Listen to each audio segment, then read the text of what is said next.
Jadi ada saat-saat ada sesuatu yang menurut hitungan kita, karena mungkin kita ini masih berpikir garis atau bidang atau bangunan, kita belum bisa melihatnya secara ruang. Nah, saya tetap sangat percaya kepada ruangnya Allah SWT, tajallinya tadi. Jadi Andre tidak perlu menyesali sejumlah hal yang konslet atau apapun. Nah, aku optimis terus. Pokoknya wong kadang-kadang itu justru oleh jodoh mergo motore gembos. Nek gak gembos gak kepethuk arek wedok iku mangkang gitu kan. Jadi sudahlah, hidup itu tenang aja Anda. Makanya nyun sewu saya nambahin sedikit aja Mas Andri.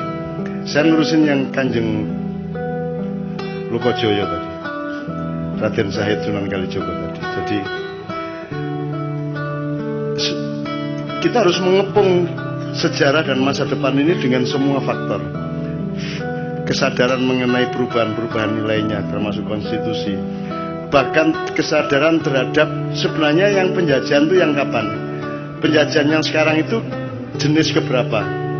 Ya, kecanggihannya seperti apa? Jadi misalnya autopilot begini Gus. Anda kasih sabu-sabu 2 kali 3 kali, besok sudah nggak perlu dipilotin lagi, nyabu sendiri. Nah, kita itu di bidang politik, psikologi, budaya itu sudah nggak perlu di remote sama Israel, sama Amerika, sama siapapun, udah hancur sendiri. Kalau kita tidak menyadari apa yang sedang kita konsumsi. Nah, Anda tahu bahwa Indonesia ini dirusak dengan divide et impera, ya, itu melalui begitu banyak dimensi, pendidikan, media, undang-undang, ya, terus semua, hampir semua, prinsip, cara beragama, ya. Bahkan sekarang mulai ada yang menyebut bukan wahai saudara-saudaraku kaum muslimin wa muslimat, tapi saudara-saudaraku muawiyin wa muawiyat. Artinya orang-orang Islam yang sekarang ini mendapatkan informasi mengenai Islam itu dari kantor berita Muawiyah, yang dimulai sejak Khalifah Abu Bakar umpamanya. Yang ketika itu Abu Sofyan sudah mulai politiking, sudah mulai menyengkuni. Makanya nanti tanggal pertengahan Januari kalau Anda sempat ke Jogja, saya sama teman-teman Perdikan sedang menyiapkan pementasan Sengkuni Harga Mati. Subjudulnya, kalau judulnya Sengkuni 2019. Nanti kapan-kapan saya cerita mengenai Sengkuni ini, Anda pasti kecelek dan semua yang nonton pasti kecelek. Karena Anda pikir itu saya sedang ngomong garis, tidak. Saya tidak ngomong garis, tidak ngomong bidang, tidak ngomong bangunan, tapi ngomong ruang. Sengkuni dalam arti ruang.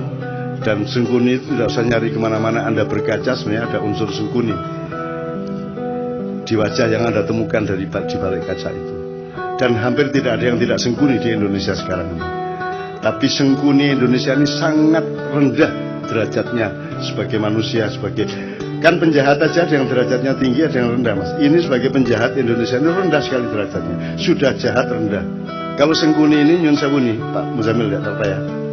Sengkuni ini kan cuma provokator Mas. Lici, yuwaswisu fisuduri haulihim ya. Hanya ngipas-ngipasin hati, memprovokasi kan gitu dok. Itu kejahatannya tidak sampai ke terorisme, tidak sampai ke pengeboman, bunuh orang massal kan tidak sampai ke Westerling, nggak sampai ke pembunuhan massal. Sengkuni itu hanya seorang provokator, hanya seorang yang abal-abal aja. Itu dahsyat, menurut saya sangat tinggi kepribadiannya Sengkuni itu karena melihat sejarahnya Sengkuni. Sengkuni itu singkat kata, karena suatu hal, seluruh keluarganya, bapak, ibunya, dan saudaranya 100 orang dipenjara oleh Prabu Destoroto yang mengawini kakaknya Sengkuni, ya. Dan setiap orang yang dipenjara dari 102 orang itu hanya dikasih sebutir nasi untuk makan sehari. Tidak mungkin mereka bisa bertahan hidup.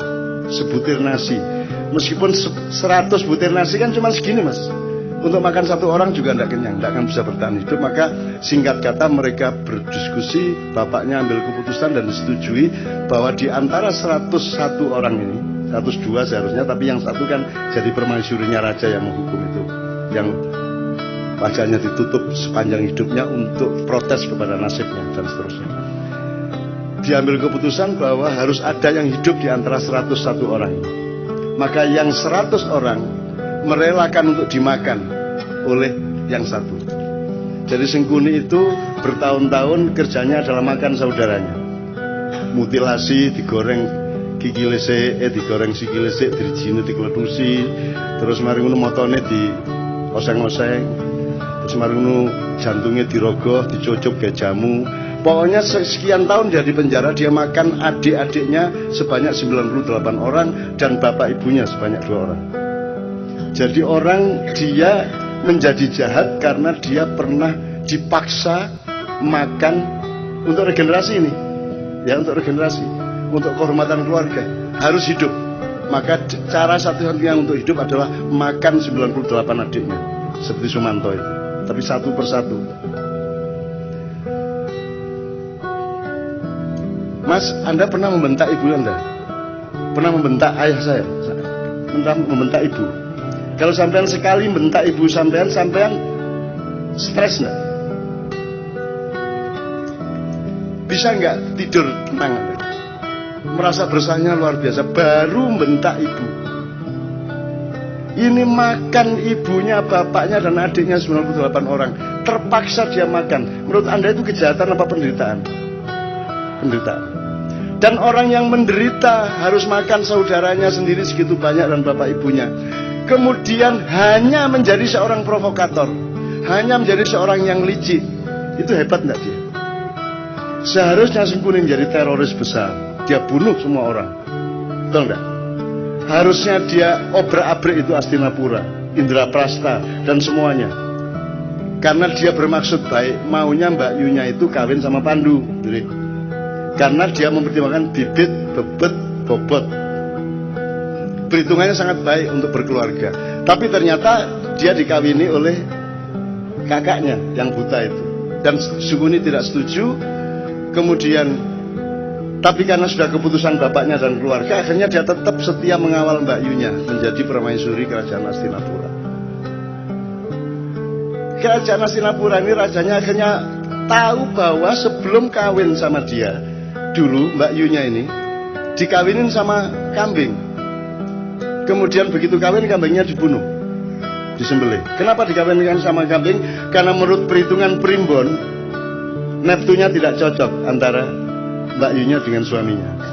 Untuk membatalkan hitungan angka tadi, ya, weton tadi, maka dia dijadikan janda. Menjadi lain lagi hitungannya, menjadi sah, tidak apa-apa secara ilmu kriptologi namanya ya. Oke.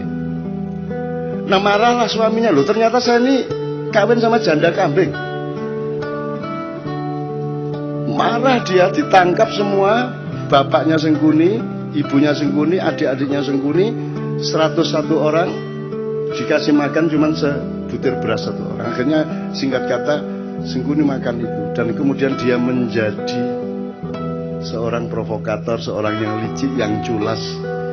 Serakah enggak juga loh. Sengkuni korupsi boh? Enggak. Dia cuma ngesir satu yang namanya minyak tala itu dok. Dia rebutan minyak tala, tumpah, terus dia bergulung-gulung, sehingga dia sakti, dia tidak bisa ditembus oleh senjata apapun, karena badannya sudah berlumuran minyak tala, minyak kehidupan. Ya. Bagaimana dia bisa mati? Semar yang ngasih tahu kepada Bima, mau Bima, iku biyen pas gulung-gulung di lengo tolo iku silite gak kena. Jadi gulung-gulung kan tetap anusnya kan tidak kena mas, yang kena bokongnya dok ya, minyaknya tidak sampai masuk. Nah itu kan tidak kebal. Akhirnya sama Bimo pakai kuku pancanaga disogok silite, cet mate deh. Ya hati-hati ya mas ya. Gitu. Nah teman-teman sekalian, saya yang pertanyaannya sederhana. Kalian ini pemimpin-pemimpin Indonesia ini, yang mana yang tidak Sengkuni? Terus kalian ini menjadi Sengkuni atas penderitaan apa? Kamu pernah susah apa hidupmu? Kamu pernah tidak makan? Kamu pernah makan ibumu? Kamu pernah menderita sampai seperti itu? Kamu itu atas nama penderitaan yang bagaimana sehingga kamu jahat kepada rakyat itu? Apa alasan sejarahmu? Kalau Sengkuni ada alasannya untuk jahat, meskipun kejahatan dia tidak sepadan sama sekali dengan penderitaannya. Seharusnya orang macam Sengkuni yang makan 101 keluarganya sendiri, dia dalam tanda petik berhak untuk menjadi teroris besar. Kalau dia tidak kuat, dia akan gila atau dia bunuh diri. Tapi Sengkuni sangat kuat dan sangat arif, sehingga dia hanya menjadi provokator.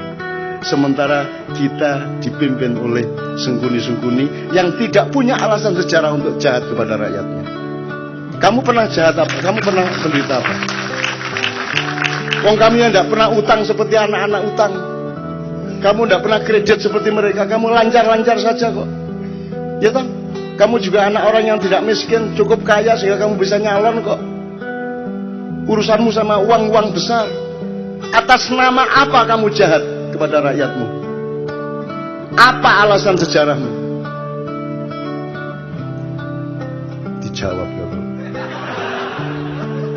Sengkuni Abi. Gitu loh mas, jadi pentasnya itu soal itu. Ini apa toh?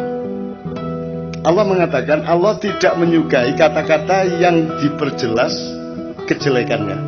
Ya. Apa? La yuhibbullahu al-jahra bisu'i minal qaul. Itu ya terjemahannya. Ya, terjemahannya. La yuhibbullahu al-jahra bisu'i minal qauli illa man zulim. Tidak, Allah tidak menyukai perkataan yang nyaring tentang keburukan kecuali orang yang didolimi. Jadi musuh, ya boleh. Dendam, bagi orang yang didolimi. Boleh niku gitu ya. Itu Allah tidak suka kecuali kamu dalam keadaan dianiaya. Jadi kalau dianiaya, Allah membatalkan ketidaksukaan. Ya wis ora apa-apa menderita kok gitu loh. Itu hukum Allah loh. Lah ini Indonesia nih, kamu itu menderita apa? Sehingga kamu kejamnya begitu rupa kepada rakyat. Kamu pernah menderita apa? Kamu pernah miskin apa? Karena kamu pernah puasa kayak apa? Kamu pernah tirakat apa? Kamu lancar-lancar semua kok.